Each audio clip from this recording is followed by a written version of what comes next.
C'est la raison pour laquelle nous avions pensé important de consacrer cette séance des ambassadeurs en herbe à cette thématique de sciences et technologies à l'horizon 2050.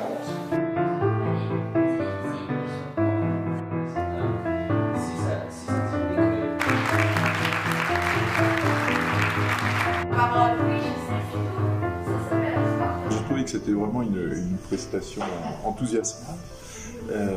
Les élèves étaient appelés à s'exprimer dans différents types d'exercices. Ils demandent des qualités différentes entre réussir un exposé convaincant ou débattre, échanger des arguments pour défendre une position contraire à celle de l'équipe adverse. C'était extrêmement stimulant sur le fond, sur la forme.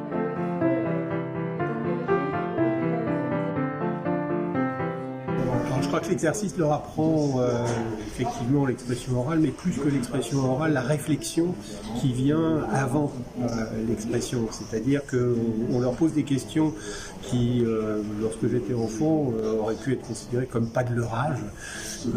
Et aujourd'hui, on leur dit, on vous écoute, et non seulement on vous écoute, mais on vous écoute débattre, on vous écoute présenter des arguments, des éléments, et pas seulement parce qu'ils vont reproduire ce qui est vrai, un peu ce qu'ils entendent dans leur milieu, mais aussi parce que ça passe par leur cerveau et que leur cerveau va rendre des idées qui sont des idées importantes.